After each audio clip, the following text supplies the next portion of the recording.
आध्यात्म के एक और नए अंक में आपका हार्दिक स्वागत है।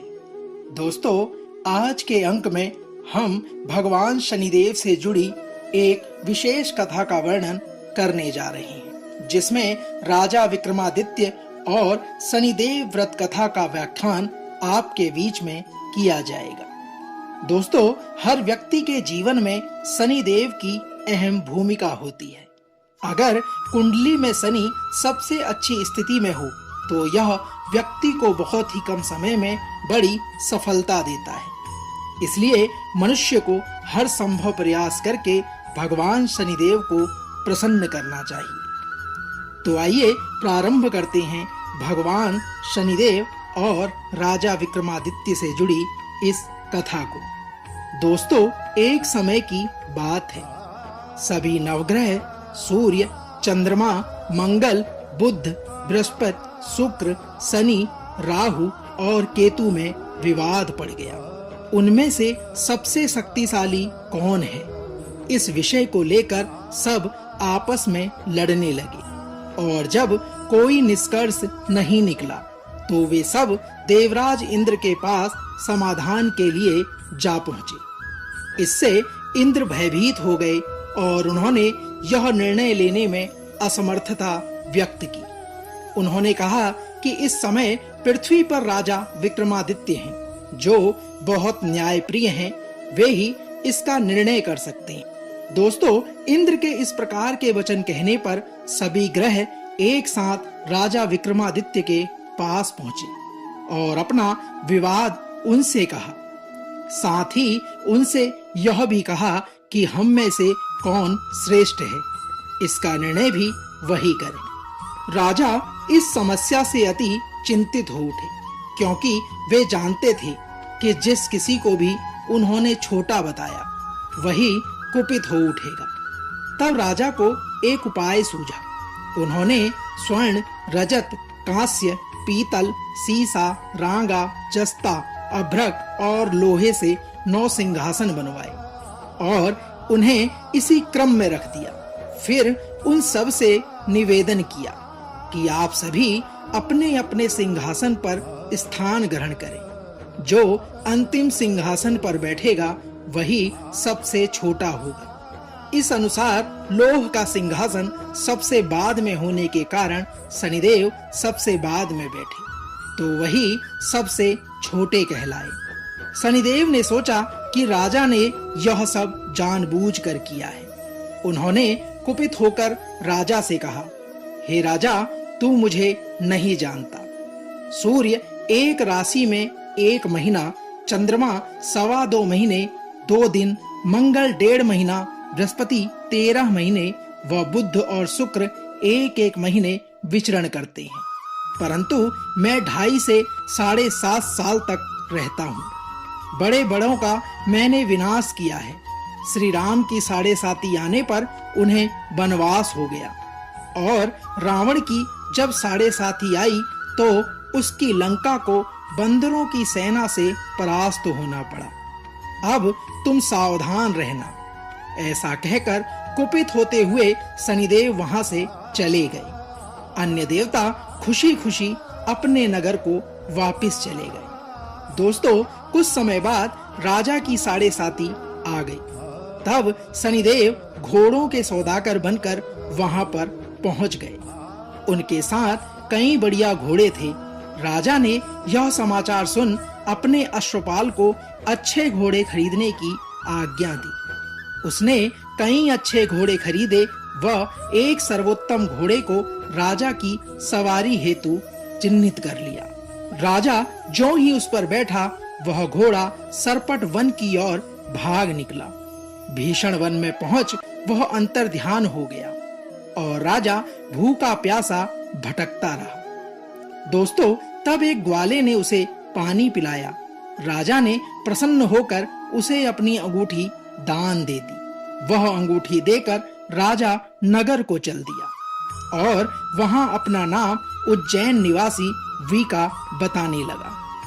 इससे आगे की घटना जो घटी वो मैं अब आपसे वर्णन करने जा रहा हूँ। वहां एक सेठ की दुकान पर उसने जल इत्यादि पिया और कुछ विश्राम भी किया। भाग्यवश उस दिन सेठ की बड़ी बिक्री हुई। सेठ उसे खाने पर आमंत्रित कर अपने घर ले गया। वहां एक खूंटी पर एक हार टंगा देख जिसे खूंटी निगल रही है, थोड़े ही क्षण में पूरा हार गायब हो गया। तब सेठ ने आकर देखा कि हार गायब है। उसने समझा कि वीका ने ही उसे चुराया है। उसने वीका को कोतवाल के पास पकड़वा दिया। फिर राजा ने भी उसे चोर समझकर हाथ पैर कटवा दिए। वह चौरंगिया बन गया और नगर से बाहर निकाल दिया गया। दोस्तों, वहां से एक तेली निकल रहा था। उसे उस पर दया आ गई और उसने वीका को अपनी गाड़ी में बिठा लिया। वह अपनी जीभ से बैलों को हाँकने लगा। उस काल राजा की शनि दशा समाप्त हो गई। दोस्तों, इससे आगे की कथा में वर्षा काल आने पर वह मल्हार गाने लगा। तब वह जिस नगर में रहता था, वहां की राजकुमारी मन भावनी को वह इतना भाया कि उसने मन ही मन प्रण कर लिया कि वह उस राग गाने वाले से ही विवाह करेगी। उसने दासी को उसे ढूंढने भेजा। दासी ने बताया कि वह तो एक चौरंगिया है, परंतु राजकुमारी उस बातों को नहीं मानी। अगले ही दिन उठते ही वह अनशन पर बैठ गई कि विवाह तो सिर्फ उसी से करूंगी जो गा रहा था। राजकुमारी को बहुत तरह समझाने की कोशिश की गई, पर वह नहीं मानी। नगर के राजा ने तेली को बुलवाया और राजकुमारी और वीका के विवाह की तैयारी करने को कहा। फिर उसका विवाह राजकुमारी के साथ हो गया। दोस्तों, एक दिन सोते हुए स्वप्न में शनिदेव ने राजा से कहा, हे राजन, देखा तुमने मुझे छोटा बताकर कितना दुख झेला है। तब राजा ने उनसे क्षमा मांगी और प्रार्थना की कि हे शनिदेव, जैसा दुख मुझे दिया है किसी और को मत देना। राजा विक्रमादित्य द्वारा भगवान शनि के इस प्रकार के उपासना किए जाने पर शनिदेव मान गए और कहा, जो मेरी कथा और व्रत कहेगा उसे मेरी दशा से कोई दुख नहीं होगा। जो नित्य मेरा ध्यान करेगा और चींटियों को आटा डालेगा, उसके सारे मनोरथ पूर्ण होंगे। ऐसा कहकर भगवान शनिदेव ने राजा को उसके हाथ पैर भी वापस दे दिए। दोस्तों, प्रातः आंख खुलने पर राजकुमारी ने देखा तो वह आश्चर्यचकित रह गई। वीका ने उसे बताया कि वह उज्जैन का राजा विक्रमादित्य है। उसकी इस प्रकार की बात सुनकर सभी अत्यंत प्रसन्न हुए। सेठ ने जब सुना तो वह पैरों पे गिरकर क्षमा मांगने लगा। राजा ने कहा कि वह तो शनि देव का कोप था, इसमें किसी की कोई गलती नहीं है। विक्रमादित्य के इस प्रकार के वचन कहने पर सेठ ने फिर भी निवेदन किया कि मुझे शांति तब ही मिलेगी जब आप मेरे घर चलकर भोजन करेंगे। सेठ ने अपने घर नाना प्रकार के व्यंजनों से राजा की खूब सेवा सत्कारी की। साथ ही सबने देखा कि जो खूंटी हार निगल गई थी, वही अब उसे उगल रही थी। सेठ ने अनेक मोहरे देकर राजा विक्रमादित्य का धन्यवाद किया और अपनी कन्या श्री कंवरी से विवाह का निवेदन किया। राजा विक्रमादित्य ने सहस्र इसे स्वीकार कर लिया और कुछ समय पश्चात राजा अपनी दोनों रानियां मनभावनी और श्री कंवरी को दहेज सहित लेकर उज्जैन नगरी को चले गए। वहां पूर्ववासियों ने सीमा पर ही उनका स्वागत किया। सारे नगर में दीपमाला हुई व सबने खुशी मनाई। राजा विक्रमादित्य ने घोषणा कराई कि मैंने शनिदेव को सबसे छोटा बताया था, जबकि असल में वही सर्वोपरि है। तब से सारे राज्य में शनिदेव की पूजा और कथा नियमित होने लगी है। दोस्तों, सारी प्रजा ने इस प्रकार बहुत सा समय खुशी और आनंद के साथ बिताया। जो कोई भगवान शनिदेव की इस कथा को सुनता या पढ़ता है, उसके सारे दुख दूर हो जाते हैं। व्रत के दिन भगवान शनिदेव की इस कथा का श्रवण अवश्य करना चाहिए। दोस्तों, आइए जानते हैं भगवान शनिदेव के शनिवार व्रत की विधि के बारे में। दोस्तों, यह पूजा और व्रत शनिदेव को प्रसन्न करने हेतु होता है। काला तिल, तेल, काला वस्त्र, काली उड़द शनिदेव को अत्यंत प्रिय है। इनसे ही पूजा होती है।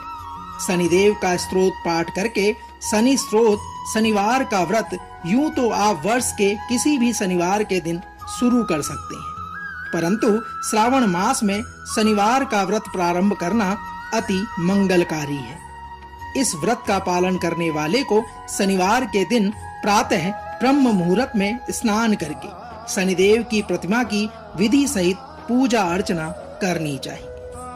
दोस्तों, शनि भक्तों को शनिवार के दिन शनि मंदिर में जाकर शनिदेव को नीले लाजवंती के फूल, तिल, तेल, गुड़ अर्पण करना चाहिए। शनिदेव के नाम से दीपोत्सर्ग करना चाहिए। शनिवार के दिन शनिदेव की पूजा के पश्चात उनसे अपने अपराधों एवं जाने अनजाने में जो भी आपसे पाप कर्म हुआ है उसके लिए क्षमा याचना करनी चाहिए। शनि महाराज की पूजा के पश्चात राहु और केतु की भी पूजा करनी चाहिए। इस दिन शनि भक्तों को पीपल में जल देना चाहिए और पीपल में सूत्र बांधकर 7 बार परिक्रमा करनी चाहिए। शनिवार के दिन भक्तों को शनि महाराज के नाम का व्रत रखना चाहिए। दोस्तों, तो यह था राजा विक्रमादित्य से जुड़ी भगवान शनिदेव की कथा का सार। हम आशा करते हैं कि आज का यह अंक आपको अवश्य पसंद आया होगा। कल एक और नए अंक के साथ फिर आपसे होगी मुलाकात। तब तक जय श्री शनिदेव।